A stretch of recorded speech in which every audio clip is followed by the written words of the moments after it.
There's a lot of hope when it comes to innovation with the younger generation because, you know, they're always trying to come up with their own ideas nowadays. Because Mm, growing up here in Dubai or growing up in Abu Dhabi back in the day, we used to like imported things mostly. But now it's okay. changing. It's changing. And that was something that we at Cypher, what we really wanted to show that no, you don't have to copy. No, you don't have to import. We can be better Mm. than others. We can do things in a different way. If you're starting or growing your business in these volatile times in coffee and you need a little extra support, our scope of business advisory services may be just what you need. Join one of our hugely successful mastermind groups for support in a group setting, or send us an email to discuss our one-on-one consulting and business advisory services, where we'll work with you one-on-one to solve specific problems in your coffee business. All our services come with a 100% money-back guarantee, so send us an email at support@mapitforward.org and let us know how we can help you today. Welcome to the Map It Forward Middle East podcast, friends. I'm your host, Lee Safar, and this is episode 1 of a brand new series with Mohamad Merhi from Cypher Coffee Roasters here in the UAE. Mohamad, welcome back to the podcast. Thanks, Lee. Thanks for hosting me again. It was a It's my brilliant pleasure, bro. conversation the first time we spoke, and I hope this one is going to be even better. Bro, if I know anything about you and I know anything about what people are expecting from this conversation, it's going to be awesome. You're somebody who I remember the first time I came across Cypher, I was like, wow, this is very different for this region. And I'd lived in America for a really long time. So I had really seen a lot of the influence from hip hop and from, like, I suspect, New York culture. Is it New York culture that's informed the brand? Uh, Not really. More Montreal, I guess, because Montreal, okay. I lived in Montreal for a while, and it's definitely there is a bit of you live somewhere, you get influenced by the Yeah, place you live in, and I don't know if you've ever been. Montreal is pretty progressive, nice. artsy town that There's I lived definitely in. hip hop edge to it, right? Yeah. It is. Yeah, There is. nice.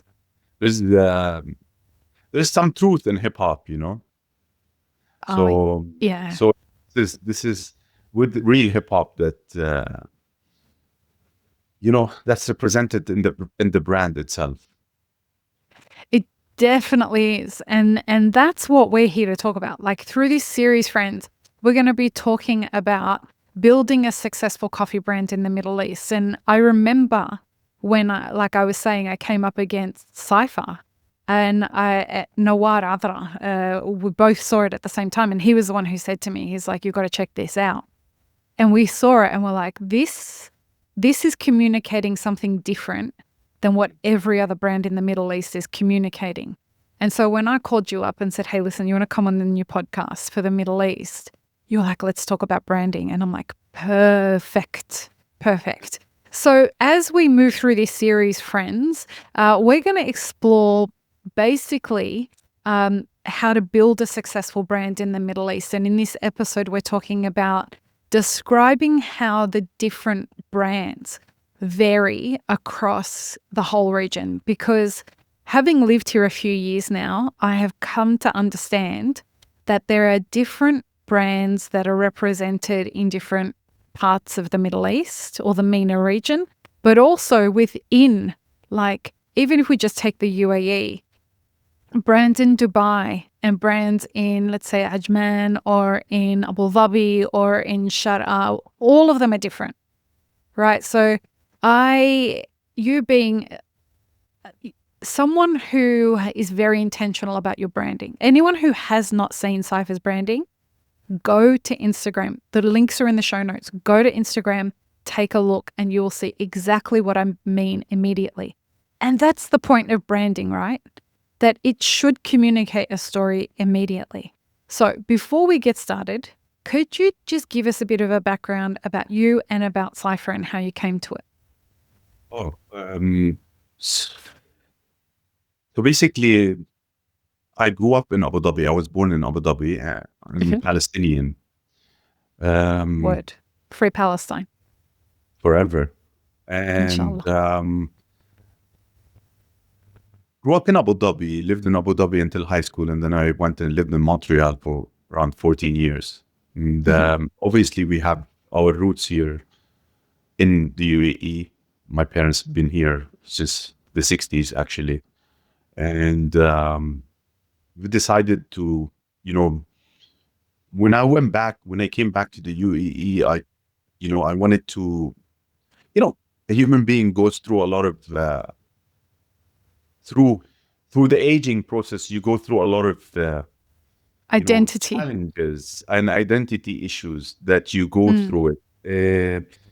And, Cypher, actually, the idea of Cypher was born out of difficulty, that I've been through in my life. And, difficulty as well is relative. When you tell people challenges and difficulty, it's very relative to the environment and the person that you are.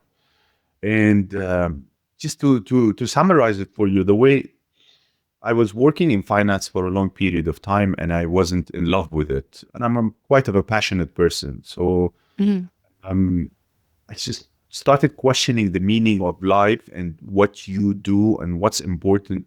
What you should be doing something that has a purpose, and you should be doing something that you enjoy doing. So I literally took a huge risk in my life, and I just quit my job, and said, I want to do things that I love. I want to give it a try, and I never looked back. And to anyone who's listening and, someone that has a dream, go for it. Don't overthink it. Sometimes it's just a feeling within that drives you. And that was the truth. It was a feeling within, and it's not money. It wasn't money. It was a feeling of liberation. Wanted to unchain myself from the corporate world and all the nonsense that goes through it. And I pursued sports and coffee. And these are two things that I love. And that was in 2015. So yeah, and there's kind of a link with coffee, because I used to always, as I told you, I'm Palestinian, so I used to always go visit my grandfather, who became a refugee, unfortunately, because of the occupation. And I used to always wake up on my grandfather at 5 a.m, roasting coffee on a piece of metal, literally. Wow. And grinding his coffee using like an Ottoman era type of a grinder. And at the time, you were young and you're like, what the hell is he doing? Like, it's so noisy in the morning that you're sleeping, but then you would go sit next to him and you would tell me this, this is coffee from Ethiopia, this is coffee from Yemen. And, he would sip on the coffee after brewing it, Turkish coffee style, obviously. And there was that link from a young age. And then my uncle had a small roasting Middle Eastern style type of a roaster, very small place that I used to always go to with my mom when I was young. And I used to ask my uncle, what is this? And back in the day, it was blonde or dark, and to get a medium coffee, he would mix the blonde and the dark to give you that blend. You want 30-70 or you want 50-50, but it's not the origin, it's not the quality of the coffee, it's just blonde and dark with adding cardamom, or you don't want to add cardamom to prepare for the Turkish coffee. So bringing all of these elements together, plus hip hop, plus, various various attributes of my personality to the brand itself, and trying to I tried to bring in all these attributes into one personality. Influences. Yes. And this is how the idea was born. Cypher also can mean different things. I don't know if you remember from last time we met. It has an Arab also, Cypher. Cypher is Cypher. It's influenced out of an Arabic world. And hip hop, ciphering and hip hop, a lot of listeners would know what does that mean. As well as, when you place a cup of coffee without on a table, and that Yeah. mug will create a sphere, which is a Okay. cipher shape as well. When you place it on it. So that's how the idea was born.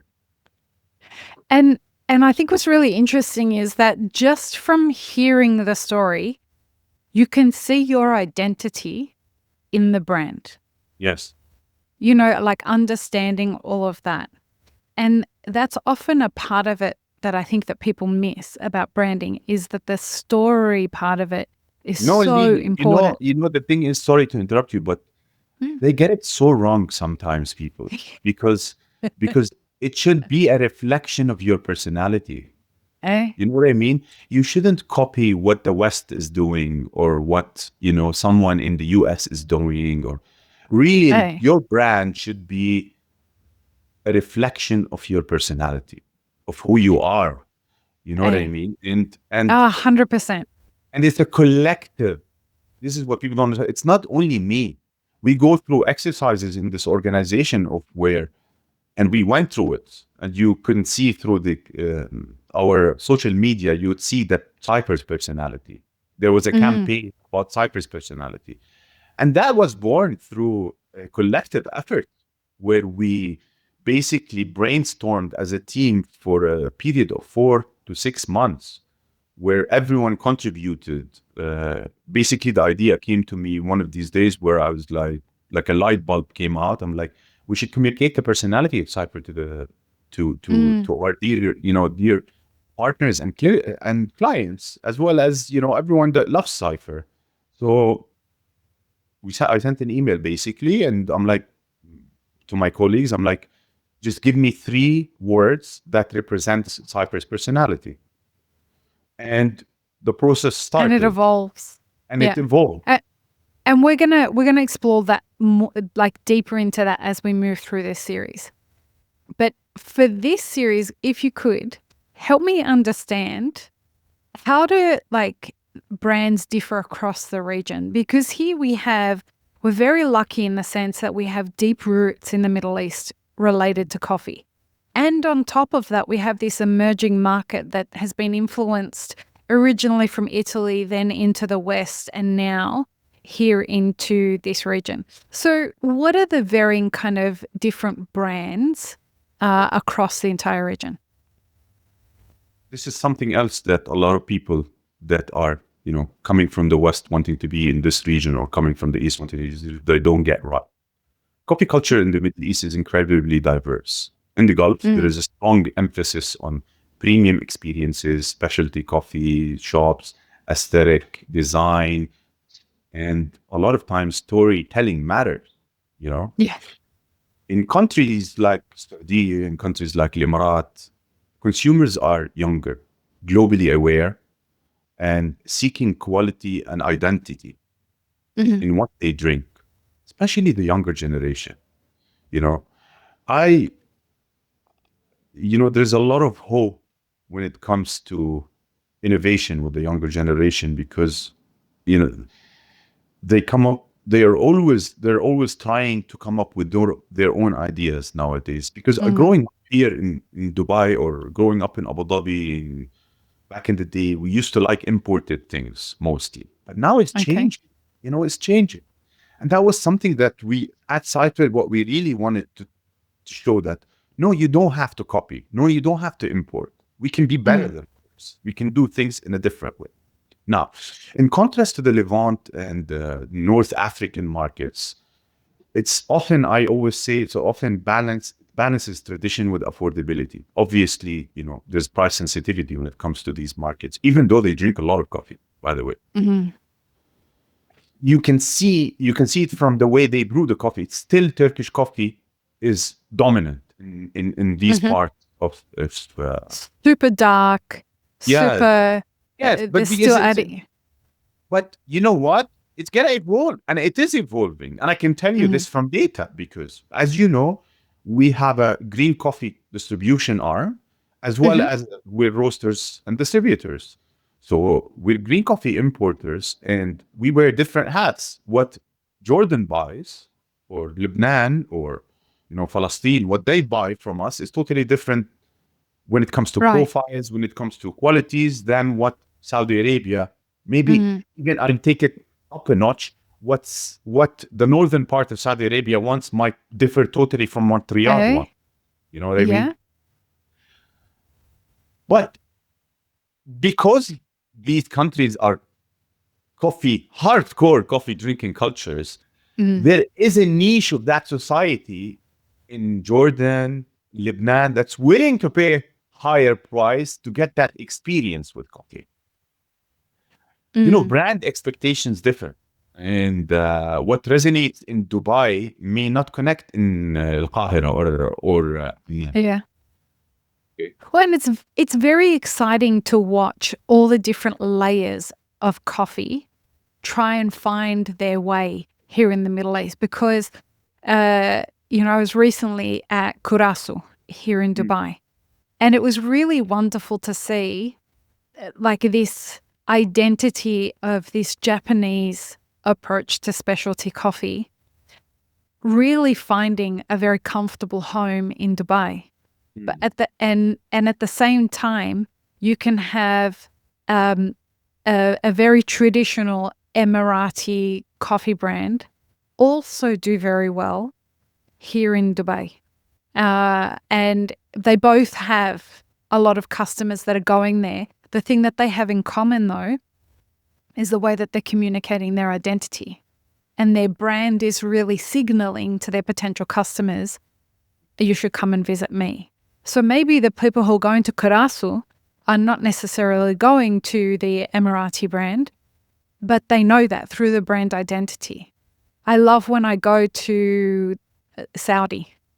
I loved going to that and really understanding that Sara Al-Ale's brand very clearly communicated to me that this was an opulent, beautiful specialty coffee experience. It was one of the best coffees I've ever had in my life.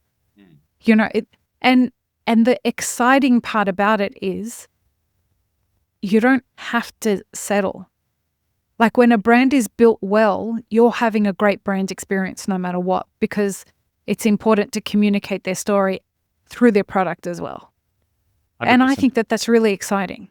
Look, Lee, the key is respecting local culture while introducing probably global standards, And this is something as well that some people get wrong. You come in and you do disrespectful things when it comes to local culture and thinking that because I have the global standards, I'm better than you or what. Right. And this is what sometimes, imported brands don't get correct. Well, you've set it up perfectly for our next episode, because in the next episode, folks, we're going to talk about what do people get wrong about building a brand in this region. So join us for the next episode, the second part in this series.